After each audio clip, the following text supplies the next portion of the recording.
Hey there, ADB024 Aaron here in the southern Willamette Valley just outside of Eugene, Oregon, and I'm out in the farm country here at a pioneer cemetery where most of these were settlers that came here to Oregon on the Oregon Trail with the wagons and horses. And I heard this story on the news and it brought tears to my eyes, so I had to get down here for myself. And as you can see, what happened was there's 160 different grave sites here, and from what I'm seeing here, every single grave site here, every single gravestone has been knocked over and broken. It's just insane. This was one instance of it here, but this is something that really happens all the time at these pioneer cemeteries. And what I look at it of more than just vandalism. I know in many countries in the world, something like this would be punishment would be death for the people to do this type of vandalism, disrespect the dead. It's not vandalism. It's outright near murder in a way. Many countries, things like this is what starts wars, or during even wars of genocide. This is one thing by international law that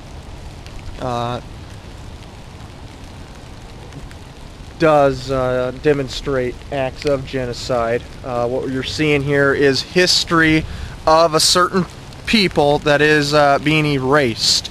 And it's more than just this. Like I said, it's happened in many of the cemeteries around here, and the neglect of the government to maintain these historical landmarks, in my eyes. And if you look at magazines, publications like this is one that you can find in your public schools in Oregon. This is Oregon 150-year anniversary, and this was I think your tax dollars went in making this, and you can find this in your public schools with your children reading this. And let me tell you, what this does is demonizes all of the Americans that settled this area, the Northwest. It demonizes them. You have phrases in here just pretty much making the settlers look like they were the worst people in the world, and making children think that something like this is okay because these were terrible people. They weren't. If you look here, this is correct. In 1846, the United States and Great Britain signed the Oregon Treaty, which designated the 49th parallel as the international border. And before 1846, you had the Great Migration. You had free land in Oregon. You had the Oregon Trail start. Why? Because we had to settle the Northwest. If we didn't settle it, the British would have, and we would have lost it. The United States would have never had it. And you know what? If you look here in your Declaration of Independence, it reads, "The King, he has constrained our fellow citizens, taken captive..." Okay, he has executed domestic insurrections amongst us, and has endeavored to bring on the inhabitants of our frontiers the merciless Indian savages who know rule of warfare as an undistinguished destruction of all ages, sexes, and conditions. So the British, one of their known traits, even in our Declaration of Independence, was to bring the Indians as enemies against the settlers. The British, they're nasty. They're nasty. You think they're doing this today all over in the world. That's the way they divide and make people fight each other. And that was something they did in the Northwest. They made the Indians fight the settlers because, of course, the British wanted to settle this land too. But we got it, and you know what? To this day, we're trying to make our settlers look like pieces of junk when it's not true. It's not true. There's phrases in here, I mean, just demonizing white settlers, whites unpunished, and they still want to punish the people for it today. That's why I really see, you know, in other countries, wars are fought over less than what's going on here in Oregon. I see huge signs of genocide. I think slowly it has happened. I think, you know, what we have now is a society where it's acceptable to kill the unborn, the children. It's acceptable to burn the dead. It's acceptable to do this to graveyards, to grave sites of settlers. These are all in the 1850s and so forth. These people did a great thing for America. Whether it's the Confederate States of America or the United States of America, it's still America. But just take a look around here. It's saddening.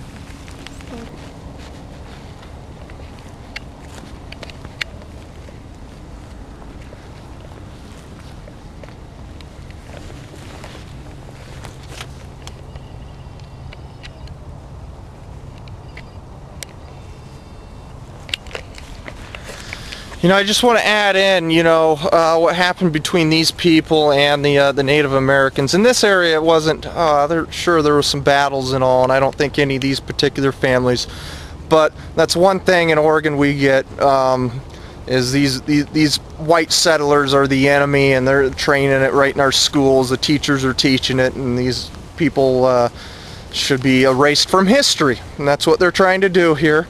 But, you know, when I look at now what we call Native Americans, we don't call them the savages anymore, you know, but they did kill women and children. You read the old diaries of these settlers, and yeah, when you go out, you find your daughter slaughtered by some Indians, you're gonna be pretty pissed. So, you know, that happened all the time. But, you know, when I don't see that over the 400 years that people in America here fought the Native Americans, that there was a slaughter of the Indians. When there was 400 years of war against the Native Americans, how do you call that a slaughter? I call that the longest and most difficult war that America had ever fought. Seriously. So, you know, when I look at the Native Americans, I look at people who believed in so strongly in what they did and fought forever and never gave up, and I see as the greatest battle America had ever fought. And, you know, today it's great to see that they're still around, they're still thriving, they're doing great. I mean, they seem to be doing great to me. It's great, it's awesome.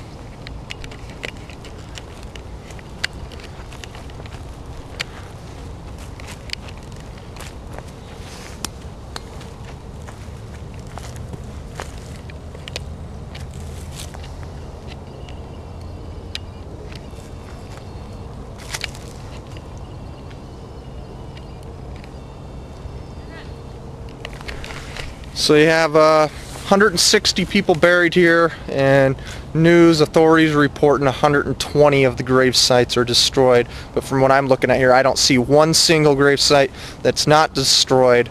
So this has happened over time. This isn't the first incident of this, and it's not the first Pioneer Cemetery around here to be destroyed like this. And I'm telling you, it should be punishable up to death. You don't disrespect the dead like this. And any society that accepts this is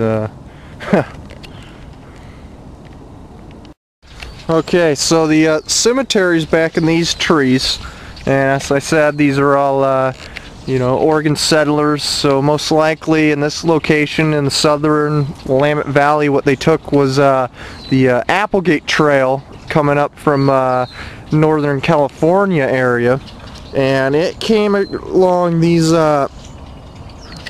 mountains back here and along here. Those mountains are the Coast Range of Oregon on the edge of the Willamette Valley there. And looking this way, this is Eugene over in here. This is Eugene, as you can see some radio towers there, and that is the pretty much the southernmost tip of the Willamette Valley. And over here to the east we have the Cascade Mountains. Let's see, we can't really see them, but those are just the Coburg Hills through those trees there. But then back behind there you have the Cascade Mountains. But most of all these settlers in this area would take the Applegate Trail, not the Oregon Trail route, the Columbia River Gorge route, and the Barlow Road by Mount Hood there.